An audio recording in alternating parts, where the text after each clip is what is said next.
pasó? ¿Qué pasó con los libros que algunas Biblias eliminaron? Porque pues durante más de 1000 años los cristianos leyeron ciertos libros como parte de la Biblia, pero pues hoy muchos de esos libros pues ya no están en varias Biblias modernas. Entonces pues surge una pregunta incómoda. Si no eran inspirados, ¿por qué? ¿Por qué los cristianos los aceptaron durante varios siglos? Y más importante aún todavía, ¿quién decidió que debían desaparecer? En el video anterior vimos que no todas las Biblias tienen el mismo número de libros. Sí, algunas tienen 66, otras tienen 73, y esta diferencia pues no es menor porque define qué textos consideramos palabra de Dios. Pero pues ahora surge una pregunta pues aún más profunda todavía. Si ciertos libros no eran inspirados, ¿por qué? ¿Por qué fueron aceptados por los cristianos católicos durante varios siglos? Sí, durante más de 1000 años, comunidades cristianas leyeron, copiaron y enseñaron esos textos como parte de las escrituras. No eran textos ocultos ni marginales, eran parte del uso normal de la iglesia. Bueno, pues entonces la pregunta pues es inevitable. ¿Estuvieron equivocados los cristianos durante varios siglos? ¿O la eliminación de esos libros pues fue una decisión sectaria posterior? ¿Creen ustedes que los apóstoles usaban las mismas escrituras que hoy aparecen en muchas Biblias modernas? Bueno, les pregunto pues para que comenten, pero con toda honestidad. Cuando los apóstoles predicaban el Evangelio, la Biblia que utilizaban no era el Antiguo Testamento hebreo moderno, sino una traducción griega conocida como la Septuaginta. Esta versión pues era ampliamente utilizada en el mundo judío de habla griega y contenía varios libros que hoy pues muchas Biblias protestantes pues no incluyen. Esto pues es bastante muy importante porque el Nuevo Testamento cita frecuentemente la versión griega de las escrituras. En muchos casos, las citas coinciden con la Septuaginta y no con el texto hebreo posterior. Esto significa que los primeros cristianos estaban muy, pero muy familiarizados con una colección de escritura más amplia que la que aparece en algunas Biblias actuales. La Biblia menciona textos fuera del canon hebreo posterior. El Nuevo Testamento muestra que los autores bíblicos conocían y utilizaban literatura religiosa que circulaba entre los judíos pues, de su tiempo. Por ejemplo, la carta a los hebreos habla de mártires que aceptaron tormentos esperando una resurrección mejor. Hebreos 11:35. Esta referencia coincide pues, con un relato que aparece en Segunda de Macabeos. Esto pues no significa que los autores del Nuevo Testamento pues estuvieran citando un texto como autoridad final en ese momento, pero sí demuestra muy claramente que estos relatos formaban parte del texto religioso conocido por los primeros cristianos católicos. Así es que reducir el canon pues a una lista posterior ignora ese contexto histórico. Por lo tanto, la eliminación de esos libros pues no fue una decisión apostólica. No existe ningún concilio apostólico registrado en el Nuevo Testamento pues que declare que esos libros debían excluirse de las escrituras. Tampoco existe un versículo que diga que la colección de libros del Antiguo Testamento pues debe limitarse al canon hebreo posterior. Bueno, de hecho el Nuevo Testamento nunca presenta una lista oficial de libros del Antiguo Testamento. Esto pues deja muy claro que la definición formal del canon pues fue un proceso histórico guiado por la Iglesia y no una lista explícita dentro del propio texto bíblico. La Biblia no enseña que todo debe limitarse a lo escrito. Una de las distorsiones protestantes pues más difundidas pues es la idea de que toda autoridad doctrinal pues debe encontrarse únicamente en la escritura escrita. Pero el mismo Nuevo Testamento contradice esa idea. En segunda de Tesalonicense 2:15, Pablo pues escribe: manteneos firmes y conservad las tradiciones que habéis aprendido de nosotros, de viva voz o por carta. Aquí se reconoce muy claramente que la enseñanza apostólica se transmitía de dos maneras: por escrito y oralmente. Reducir la autoridad solo a lo escrito, pues es ignorar lo que el propio texto bíblico afirma. Bueno, y les pregunto, ¿Jesús prometió un libro o prometió una iglesia?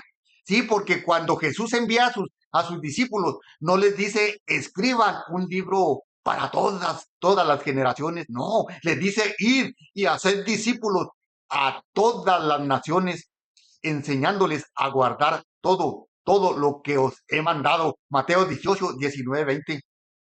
La misión que Jesús establece, pues es una misión de enseñanza viva, transmitida por personas dentro de una comunidad. Esto no significa que la escritura no sea importante, significa que la escritura nace dentro de una comunidad que ya existía. La iglesia no nace de la Biblia nace dentro de la iglesia y por lo tanto, pues la iglesia tiene un papel en custodiar la verdad. El Nuevo Testamento pues responde muy claramente en Primera de Timoteo 3:15, pues Pablo describe a la iglesia como columna y fundamento de la verdad. Esta expresión pues es muy significativa porque muestra que la comunidad cristiana católica pues tiene una función en preservar y transmitir la verdad revelada. Sí, hermanitos, si la iglesia es columna y fundamento de la verdad, entonces su papel en reconocer y preservar las escrituras, pues no es accidental, forma parte de esa gran, pero gran misión. Bueno, les vuelvo a preguntar, ¿la interpretación privada puede resolver estas diferencias? Porque pues es esta otra distorsión frecuente, pues pensar que cada creyente puede determinar por sí mismo qué textos son inspirados y cómo deben interpretarse. Pero la misma Biblia advierte sobre este problema en segunda de Pedro 1:20, pues se lee: ninguna profecía de la escritura es de interpretación privada. Y en Pedro 3:16 se advierte que algunos tuercen las escrituras para su propia perdición. Así es que esto pues muestra muy claramente que la interpretación sin referencia a una autoridad pues puede llevar a errores graves y la Biblia misma reconoce pues ese riesgo. Por eso pues aceptar el Nuevo Testamento implica también aceptar un proceso histórico. Los 27 libros del Nuevo Testamento no fueron entregados así como un volumen completo. En el siglo I y II, pues circularon como escritos individuales, pues durante décadas. La iglesia tuvo que discernir cuáles eran auténticamente apostólicos y cuáles no.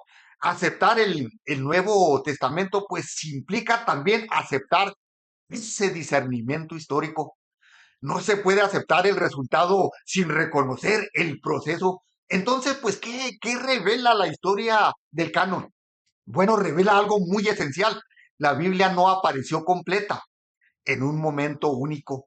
Fue escrita en distintos momentos, transmitida durante generaciones y reconocida dentro de una comunidad viva. Separar la Biblia de la iglesia que la custodió, pues indudablemente es romper la relación histórica entre ambas. Y cuando esa relación se rompe, pues surgen interpretaciones contradictorias, cánones diferentes y debates interminables. Bueno, ¿qué veremos en el próximo episodio?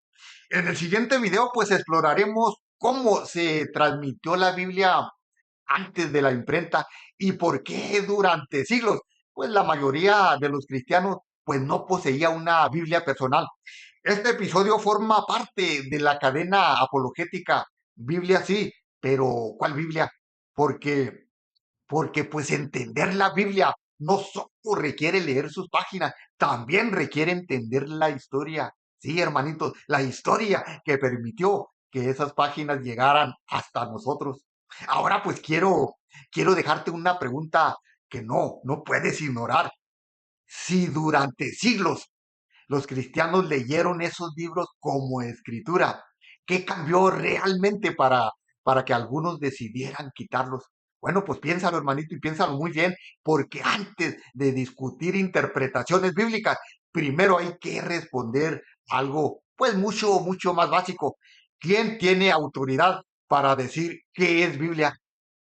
Déjame tu respuesta en los comentarios. Sí, porque quiero saber qué piensas y qué te enseñaron sobre este tema.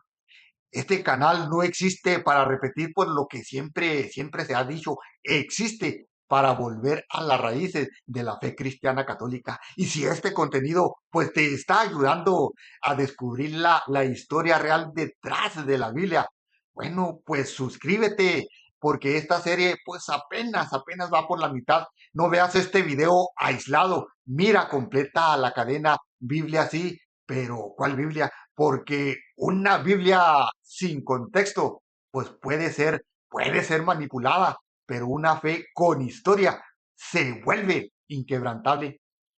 Comparte este video con alguien, pues que siempre dice solo la Biblia, pero nunca se ha preguntado cuál Biblia. Esto es Rayos Digital.